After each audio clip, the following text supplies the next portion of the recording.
Os Estados Unidos, ele entra numas guerras que ninguém nem tá guerreando no quintal dele, assim. Tem uns moleques de 6 anos brigando naquele quintal, aí chega ele tem 14, ele chega lá e fala, mano, eu vou bater nesses moleques aqui e ainda falar que, porra, eu salvei vocês. A gente vai chegar nisso.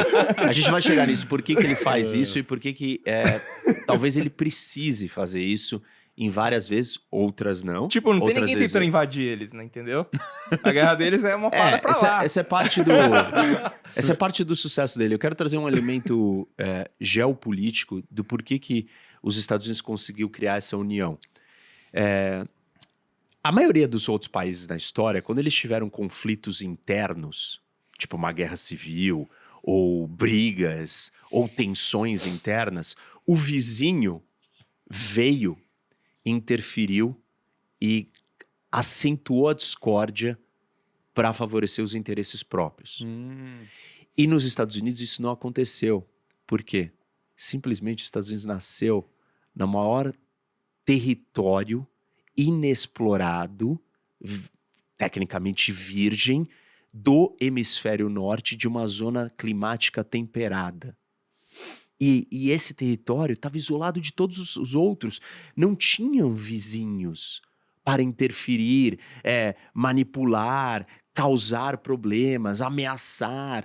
Então, os Estados Unidos teve muito tempo para mergulhar nessas questões. Cresceu tranquilo. Vamos identificar os nossos valores, calma, né? Vamos identificar o que nós pensamos, vamos escrever essa Constituição direito, vamos nos unir. Aí quando eles brigaram entre si, ninguém foi lá e atrapalhou a briga ou colocou mais lenha na fogueira. Eles chegaram à conclusão sozinhos, né? E falaram assim, bom, não dá pra gente continuar brigando, já se matamos o suficiente, tá na hora da gente fazer as pazes e começar um novo capítulo da vida. Esse processo foi orgânico e natural de amadurecimento da nação. A gente não teve isso por ser passivo. Os outros que tiveram isso, houve interferência externa que causou muito problema. Então, os Estados Unidos ainda teve essa sorte, que eu brinco ou falo que qualquer nação que tivesse naquele território, daquele jeito, do ponto de vista geopolítico, teria dado certo. Claro que outros que vão olhar, falar para cultura, para tipo de colonização, vão falar, não, o tipo de colonização influenciou, a cultura influenciou. Mas deixa eu pegar esse ponto específico que você falou. Esse ponto específico que você falou, onde basicamente a geografia, o clima, essa ausência de conflitos permitiu que eles pudessem refletir melhor, se preparar melhor, né? Em outras palavras. Eu ouvi já uma coisa, eu queria que você desse sua opinião, que é o contrário disso, onde diz basicamente que os países que não tiveram conflitos são os países onde a gente vê geralmente mais acomodação. Por exemplo, pega o Brasil.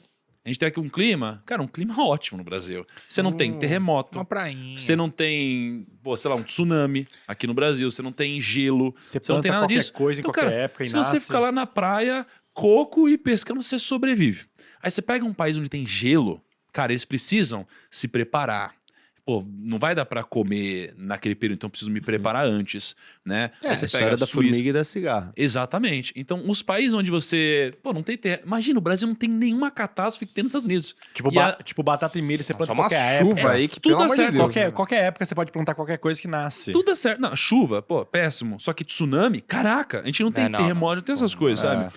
E aí você pega esse país onde você tem mais porradaria, Estados Unidos o tempo todo você tá lá, vem um aviso no seu celular que tem um terremoto, que vai ter um furacão que vai passar, chuva de esgoto forte, tudo, né? E aí eu ouvi já de que nos países onde você tem esse tipo de coisa, né, eles pelo fato de terem se preparado mais, terem se obrigado para poder sobreviver, a se planejar mais, fazer tudo isso, eles acabaram sendo de fato mais prósperos. E hoje, se você pegar os países mais prósperos, eles geralmente têm um pouco mais de desafios, com né, certeza, climáticos, etc. Assim. Mas olha o que eu falei. Eu falei a palavra temperado. Por exemplo, você já citou muito bem. O Brasil é tropical. Não existe nenhum país do mundo na zona tropical desenvolvido. Cara. Só existem exceções, tipo ilhas, Singapura, né? Pequenas cidades-estados, Taiwan. Aí a Austrália, aí todo mundo, a Austrália não é tropical, Tá gente. maluco. A pontinha de cima da Austrália tá na zona tropical. Canguru. Por quê? Um dos elementos que o tropical traz é esse comportamento de tranquilidade, de cansaço biológico, porque você fica transpirando, você perde água e você fica cansado. Por isso que eu tô sempre cansado. Entendeu? Eu sou muito. É diferente. E assim, tem uma questão cultural. Eu sempre uso esse exemplo. Você tá sentado ali no rio e aí você olha pela janela e vê aquela praia maravilhosa. Aí você pensa assim, ter que ler Nietzsche ou ir pra praia. Tipo, você tá na Noruega, assim, você olha pra aquela neve, você não tem o que fazer do lado de fora, você fica sentado, ou na Alemanha, lendo Nietzsche. E, então, tem elementos culturais que fazem você curtir a vida e outras coisas de outras maneiras. Isso atrapalha no desenvolvimento. As pessoas não gostam de falar que clima ou geografia afeta desenvolvimento econômico, mas afeta. Tem um monte de estudos sobre isso. Os americanos estão na zona temperada. É a zona de... O nome já diz, é temperado. Você tem as 4 estações, você tem que lidar com realidades diversas. Não é parado, estagnado com a facilidade que uma tropical tem. E dificuldades em outras áreas, porque a tropical tem problemas de doenças, o solo normalmente não é bom. Você tem um monte de desafios.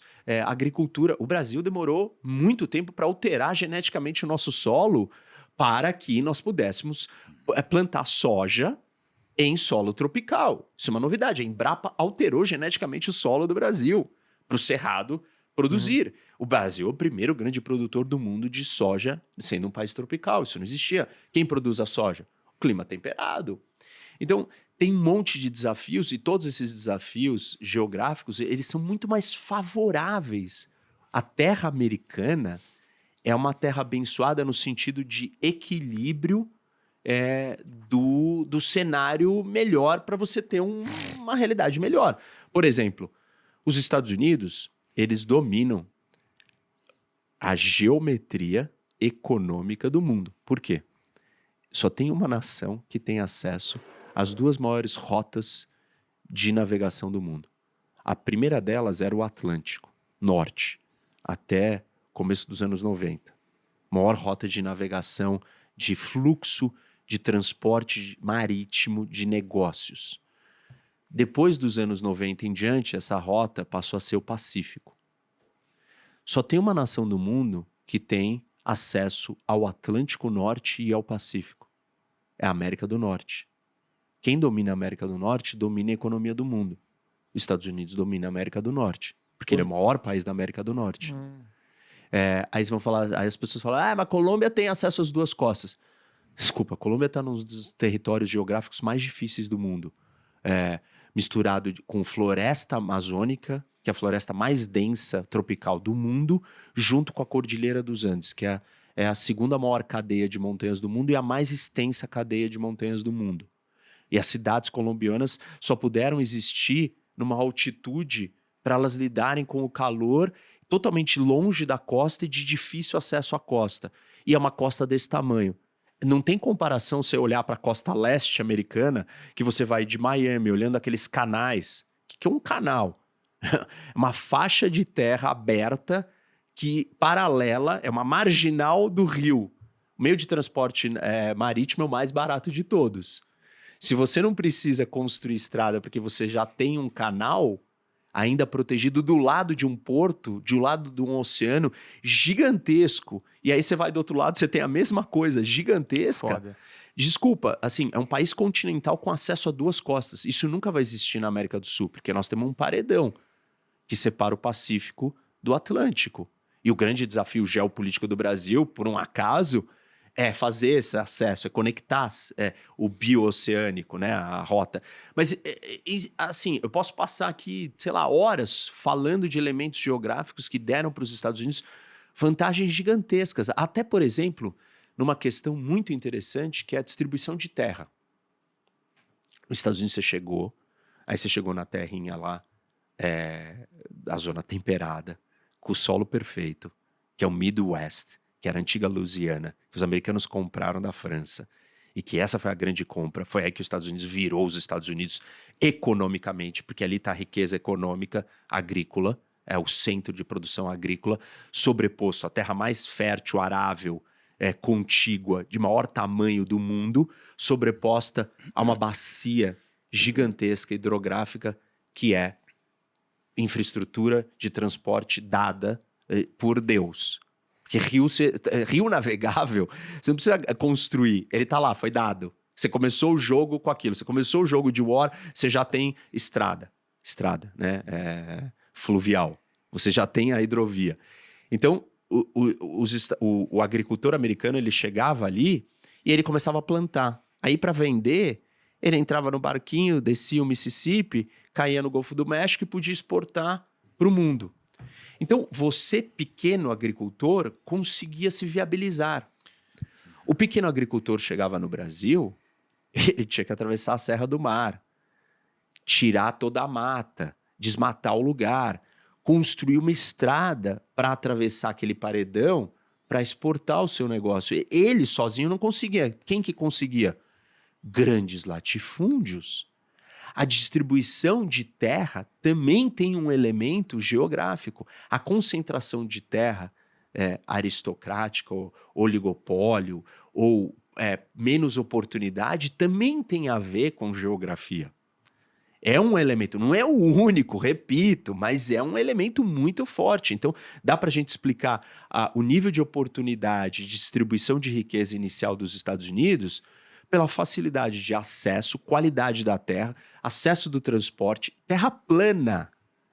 Porque o Midwest, que é o centro agrícola, que é o começo de uma economia, é plano e fácil e é o maior centro de produção agrícola do mundo até hoje.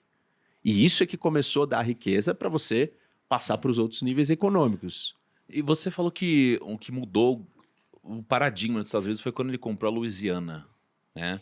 Eu fico pensando, ainda existe isso de negociar terras com outros países? Jamais. Porque a gente ouviu tanto na Jamais. história, Hoje é né? porrada, Porque imagina, né? você Hoje sai é comprando porrada. tudo. Caraca. Não, ninguém vende assim, porque Só a Rússia, né, que toma.